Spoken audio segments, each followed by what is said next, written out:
So it turns out that we both share ADD or ADHD. I don't know how you would call it. And then you mentioned that there is some research or a study that you found that has been very, very helpful for you. And now I can't wait to hear about it. Let's just keep right on going with that because I'm always trying to make sense of how do I weaponize my Sure, ADHD sure. or how do I manage it? Yeah, absolutely. And I'm sure I'm going to botch this completely, but Let's because botch it it's together. my memory. Um, but when he broke down all the things that I realize I don't do, I procrastinate, I hyper focus on something and can't get away from it, or to-do lists don't really work for me. Um, and on the flip side of it, if let's say you're a client or you're somebody, I have to do something for, so David, you need to do this for next Thursday, or whatever, today's Tuesday. So for Thursday, right? You probably have it Wednesday at 5, Right, right? right. Because I'm doing it for you and I will get it done. But if it's for myself, it's like, David, okay, you need to do this. And years ago, I had a mentor, and he says, you need to get accountability. You need somebody to hold you accountable for stuff. I was like, yeah, of course. So he says, well, make a post, or like a just job description of what you're looking for, what you could offer, and post it in this voiceover Facebook group.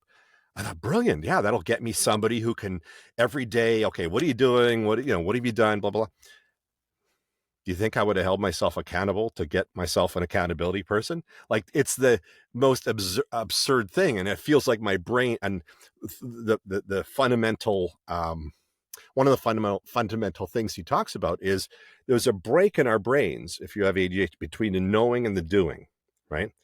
Like, it's executive function, knowing, and then that doing part that requires, that is influenced by your limbic system, all these other older parts of your brain that say, nah, you don't have to do it. Go just watch another episode of this, whatever, on Netflix. The next thing you know, it's like 1 o'clock in the morning. Like, you should have been in bed 2 hours ago, but you're like, yeah, but Shut it's up, okay. David.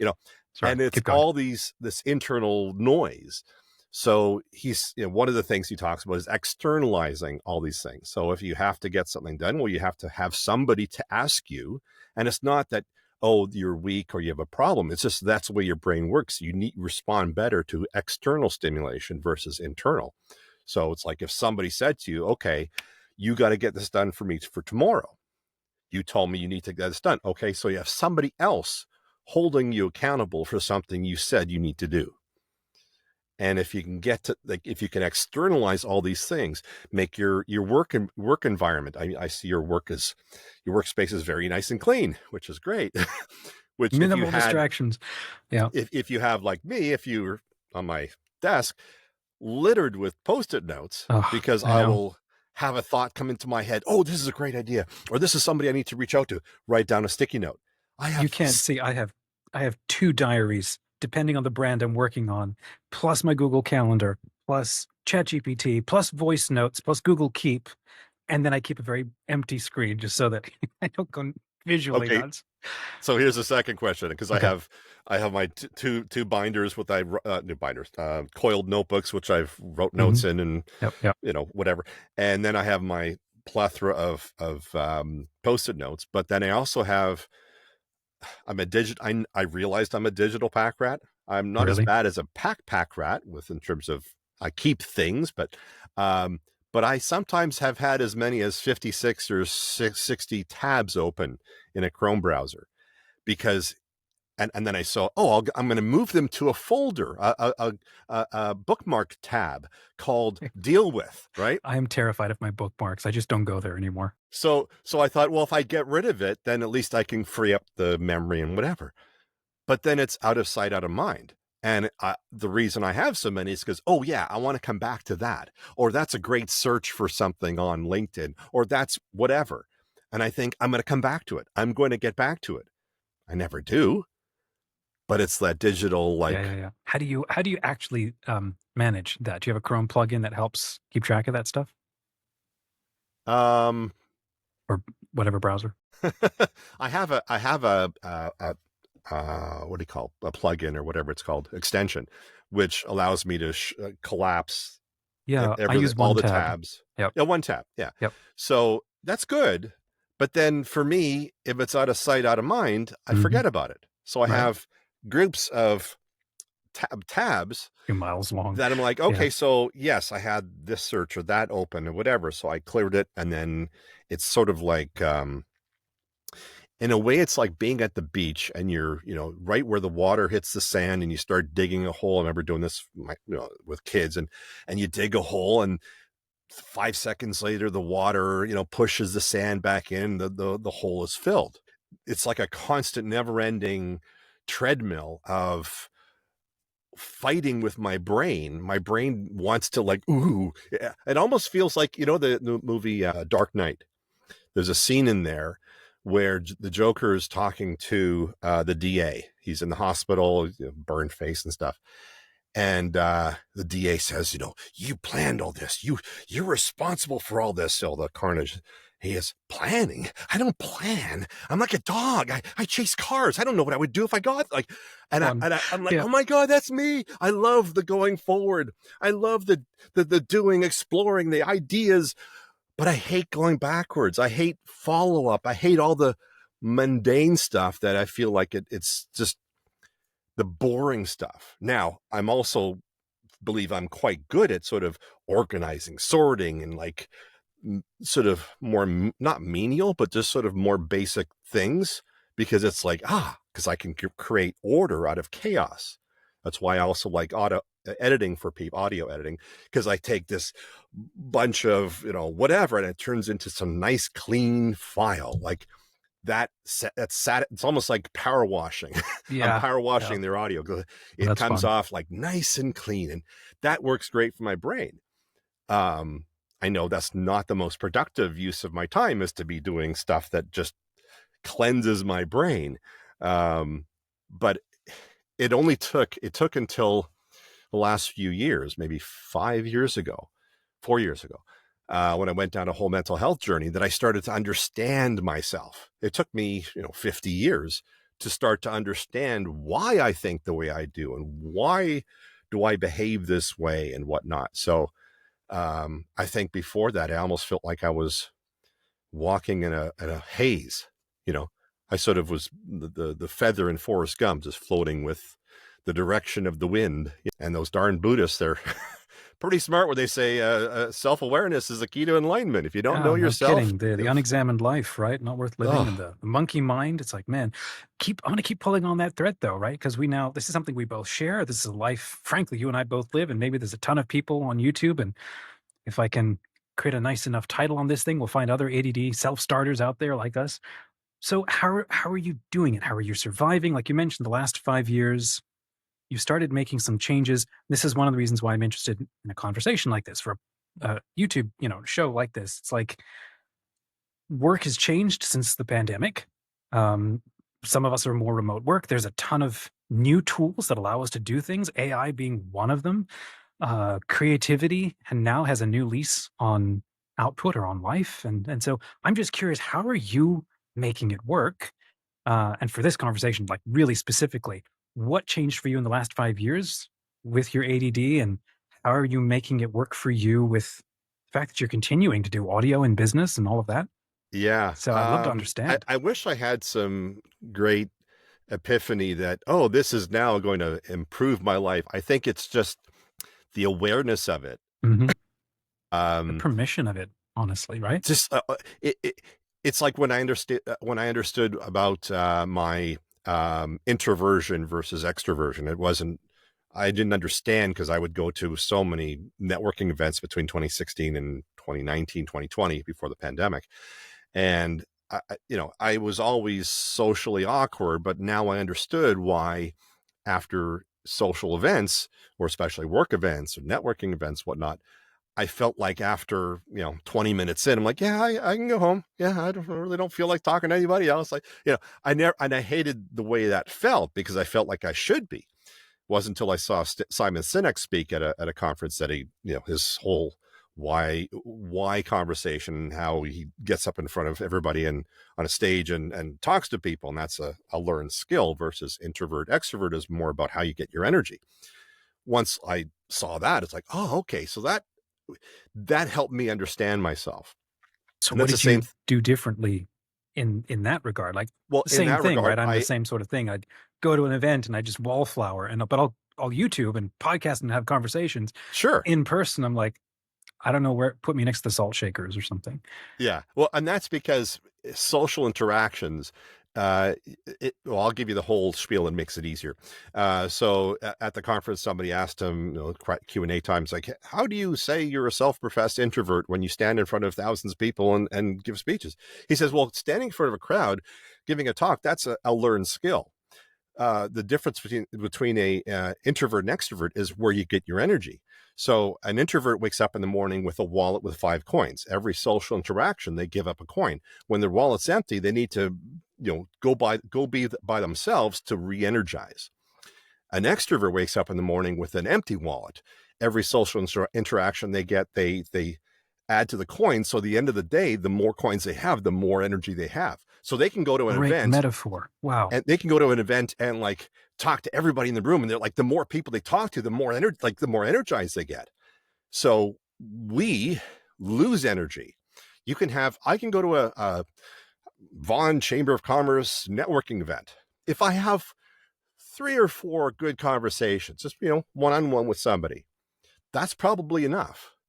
And it took me again till this process to realize, oh, that's okay. I don't have to feel guilty if I go to some place and there's 200 people, I only talk to 4. It's okay, because if I talk to 40, I would probably be a wreck, and just my energy level would fall off on people like, oh God, what are you still doing here? So it's that once I understood that, again, it gave myself grace to say, look, okay, I don't have to meet everybody here. Yeah, the other side of my brain says, you got to meet everybody. You got to press Otherwise, the you're flash. gonna And die. You're not gonna get pipeline it's and not going to leads. be, you're going to miss somebody. You're like, the missing out stuff, the FOMO. You're going to miss that one person who's going to change your business or whatever. It's like, okay, I'm not. And I was at some event, I guess 3 weeks ago.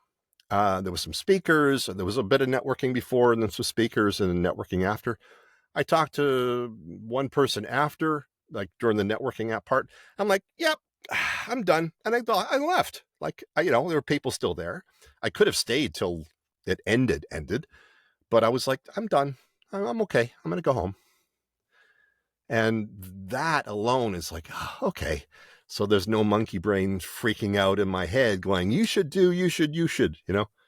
Therapist once said, I'm shooting myself to death.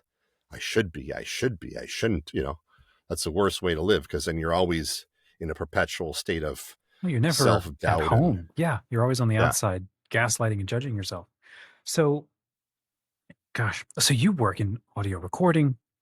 Um, how do you stay alive? AI's come for your job as it has for mine. With 11 labs and all of that stuff. yeah, Although, yeah. frankly, it still will never be an actual human voice. I'll go to the firing squad on that one too. Um, so, as an introvert with ADD, as you've described, and you continue to you record audio, how do you stay in business? How are you making it work for you? How do you grow? Is it just a matter of ongoing networking? It's perseverance. Um, as good as AI voices get for that specific thing, they all lack a human soul. Hmm. And it's that human soul that connects us, the storytelling. It's knowing that that's a real person. I think you're absolutely Um, right. it is definitely taking a lot of low value, or companies that have tight budgets, quick turnarounds, multilingual. There is a segment that is jumping towards it, and it is the shiny new object. Um, what will happen in 5 to 10 years? Who knows? I know a lot of people in casting, in agencies, in advertising, like they're all still using humans. So there's how big that market will be in 10 years. I don't know. Like, I don't think anybody can tell. But we still like to work with people. We're still people, and it's the people who don't care, that they're probably not somebody you want to work with anyways. So I don't worry about it. Like, I can only control what I can control. I can only control how I react, what I do. I can't control what other people do or say or think or believe. So all I could do is if they're not, if someone's not hiring or someone doesn't use humans anymore, look for somebody else. The world is a huge place, and because what I do is non-geographic specific, as long as it's English, they could be anywhere in the world. So I could literally leave my booth, go to my desk, and never leave, and never run out of leads. That's how like massive the opportunity is. Now, it just takes a lot of time. It's the rule of averages, right? So eventually, you'll hit people. So I imagine this is exactly what happens to me is your brain fountains all kinds of ideas, hence all the sticky notes, about how to get stuff done. How do you rein it in, identify the best opportunities, especially when the old survival bug sort of bites in or leans in and you sort of wonder about stuff isn't working. I didn't make it this month. I didn't push hard enough. I'm exhausted or whatever. How do you how do you make it work for you? uh, it's a good question. Um, a few months ago, I think late last year in the fall, I I went through a process to figure out what my revenue generating activities are, because I realized, in the past, very likely I was busy, but I wasn't productive. And you could be very busy, but not doing anything. You're just like running in mud. So you have to identify what activities will push the needle, will take you down that path to where you need to be. Um, and then a lot of it boils down to just doing. There's a great saying I got from what's his name, Atomic Habit, James Clear, where sometimes all you need is not to do like something amazing once; it's to do an average effort over an extended period of time, right? So you don't have to be like send out 200 emails today, like, and then you're going to burnt out the next 2 days. You don't do any. It's maybe you do 10 emails a day, but every day for 2 years. Or if you're going to produce content, which is one, I'll tell you why I don't do content a I was going to lot. ask. Yeah, go I keep do a going. lot of mostly text and image, not video. Um, if you want to produce, if you want to build an audience on LinkedIn, for instance, if you produce one video a week, every week for 16 to 18 months to 2 years, you will have an audience and you will have a business. Doesn't matter what you're doing, because most people won't do it. Most people will do 12 and then stop, or 5 and then stop. It's like podcasts. Most people who start a podcast don't get past episode 5. So if you're in your second year, you're already ahead of 99% of people. It's just consistency. And the reason I haven't started video content, let's put it this way, is it's like giving birth to a child. You have to commit to it. It's not something, oh, I'll do it for 2 months and call it a day. People aren't going to see you. These algorithms on these sites are not going to pay attention to you. So you have to produce at least once a week, preferably more, but every week for 16, 18, 24 months minimum, right? And then it becomes a thing. And I'm just not ready to have a child yet. It's the commitment, because you can't just do it once. Like, you can't start something and stop it, because the world sees you.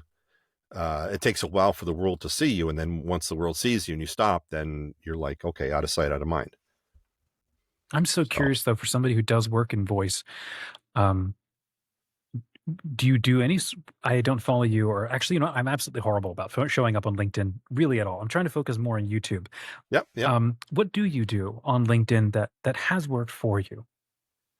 Ooh, Is it mostly the it's outreach? it's been hit or miss. Yeah, Yeah. outreach. Like I'm up to almost 17,000 connections, so I do a fair bit of that. I'm a member of some learning and development communities, one that meets every week on Wednesdays. So um, yeah, I could have a more refined, clear path.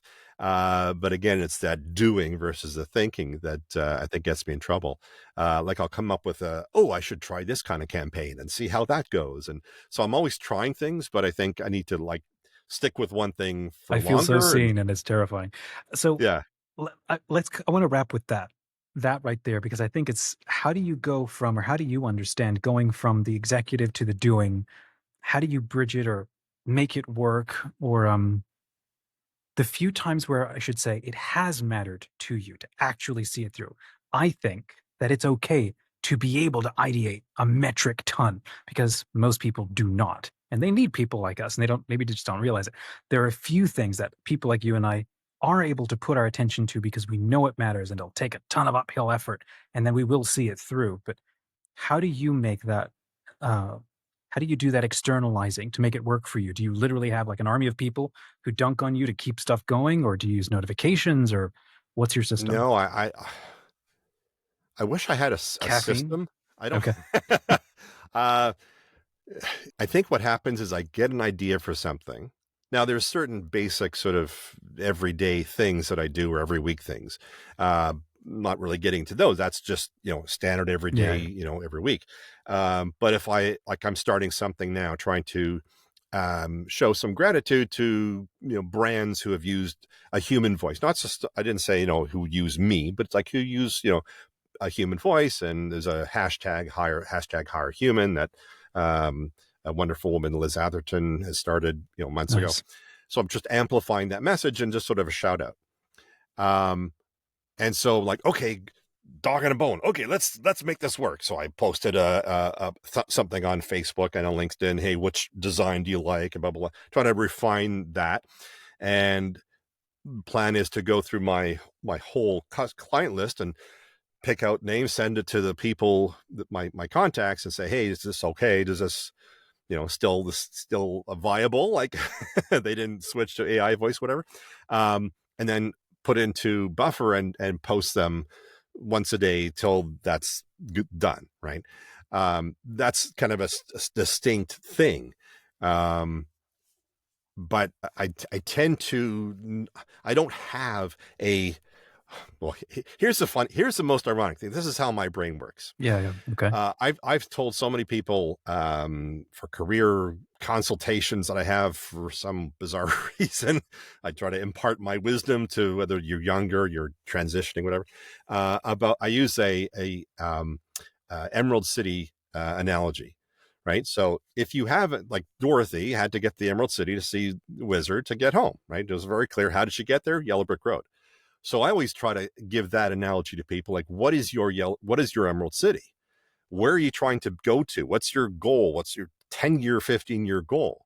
Because once you know that with as much clarity as possible, and in, some voice acting coaches talk about specificity and who you are, where you are, the situation, which is important, especially if you're doing character work. But where do you want to be? What kind of life you want to have, what kind of job you want to have, what kind of industry, then it's a lot easier to reverse engineer your yellow brick road to get there. And anything that takes you off that path, is not going to take you to where you want to be. Right. And since most people spend more time planning their vacations than their careers, this is a good analogy to think, oh, okay, so what I really want, whether or not you're just graduating from school or you've been working for 20 years and now you're laid off and you got to making a change, you still got to have a purpose, a point, a destination. And the clearer you know what that destination is, much easier it is to reverse engineer that yellow brick road. Otherwise, you're just like I felt for many years of my career, like the feather in Forrest Gump, just being blown around, right? I was always leaving something. I wasn't going towards something. I was always leaving. Oh, I don't like this here for whatever reason, I'm leaving, right? That's not a career. That's just sort of fumbling around with different jobs. And if I can impart one thing to anybody, is just figure out what you want. Figure out what'll get you up on a cold February morning and be energized to go to do whatever it is you're doing. It doesn't have to be like a passion, but you have to really like it because you're going to do it for 40 years. And at least if you have some goal, this is going to drive me, this is going to make my life have meaning, well, then you're in like utopia, Yeah. I think that's a great so. place to wrap. Thank you.